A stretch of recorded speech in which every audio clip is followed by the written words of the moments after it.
Did that owl just call her a hoe?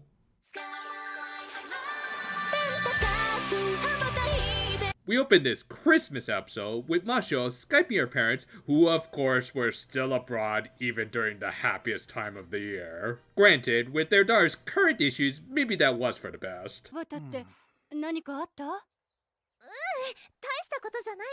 Oh, you know, just dealing with a psycho goth chick who's trying to Minecraft a toddler for very vague reasons.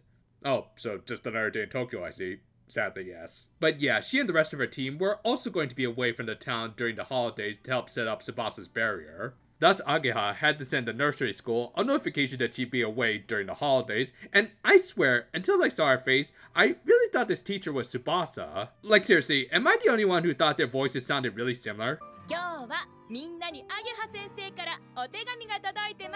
Anyway, due to the barrier only being able to cover the upper islands, all of the Skyline residents were being temporarily relocated with some very 2-bit animation.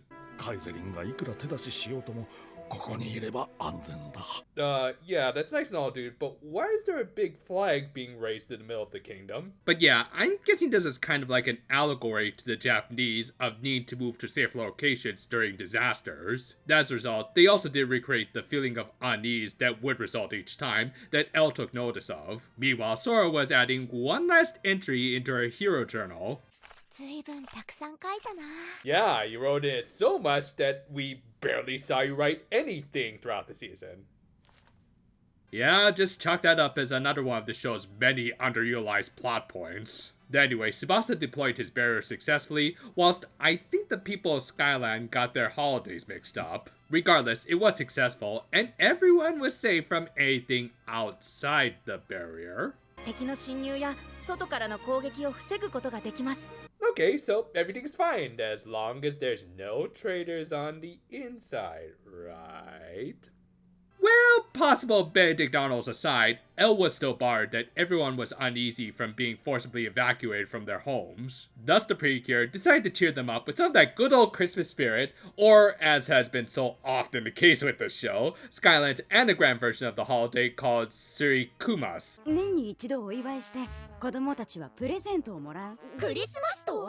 That's racist! Of course, they would need some sort of big event to really have an effect on everyone, so again, they mixed up the holiday with New Year's and just threw a citywide party. The only question now is who's going to clean it up the next day, not it.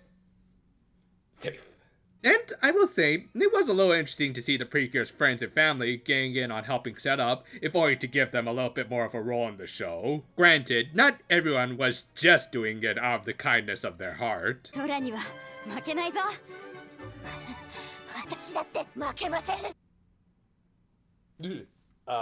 Mashiro, is there any reason you're just standing there menacingly? But yeah, once they were finished with their individual tasks, all the Cures and Miss Berry decided to help the princess make some cloth ornaments. Yeah, Sora, what have you been smoking? I mean, if you're talking about goofing around and not doing much with the plot of your show, that's what y'all have been doing for much of this season, which has been one of your biggest issues. I mean, don't get me wrong, I don't want to speak too ill of the holidays, and honestly, an episode like this would have been perfectly fine, if not for the fact that so little else has actually progressed with the main plot of the series. And sure, as it turned out, we were wrong, and the series is actually going to get 50 episodes, which I think is more than any other Precure season so far, but 2 more episodes still might not be enough to resolve everything, just saying. Anyway, Shalala arrived with a mission for the Precure that was very important for the holiday, because as it turned out, it was a rescue mission for Skyland's equivalent of Santa, or rather, Ta-san. Yeah, anyone else kind of getting tired of these anagrams? Okay, sir, I'm going to need you to stop calling everyone a hoe. That is quite rude, especially around this time of the year. Also, Donald Duck pulled off the bird Santa way better. Regardless, the Cures had to rescue him from some small sentient tornadoes. Yeah, and if that wasn't enough, they used up 2 sets of finishers to outright kill these things. I mean, I think dissipating them into normal wind should at least count as deleting their consciousness. Granted, I don't know my Twister anatomy. But yeah, they saved the knockoff Delibird and his dirty mouth. However, the Twisters did end up damaging his toys, so they needed to get some replacements from his workshop. Then, fortunately, when you have all year to just make toys for what's ultimately a small city of kids rather than an entire planet, he did have a few extras. And while this was a rather simplistic setup for a Santa in this franchise, especially compared to others, it did give Sora a decent amount of reflection where she could relate their current conflict with the Empire and how they want to end things peacefully. Thus, they decided to help him further with his deliveries and then later evacuate him and his wife to the shelters. ギアがあるので安全です。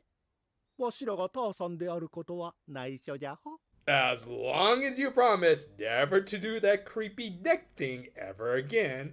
It reminds you a little bit too much of a certain annoying tutorial bird from The Legend of Zelda. So, after everyone partied and went to bed, our superheroines participated in some good old home invading. Also, y'all couldn't have at least dressed up in some Santa, Tarzan outfits while you did this? Well, to at least somewhat make up for that, Agia decided to use her palette in a rather clever way to make it a white Surikumas or whatever. 温度の力下げてこ。 Oh, never mind, Agia. You just turned this kingdom that's surrounded by a barrier into a freaking snow globe. But yeah, so far, this has been a rather pointless little filler episode, other than Tsubasa putting up said barrier. Hell, we were pretty much at the end, so I don't know what they could do to make this at least somewhat passable.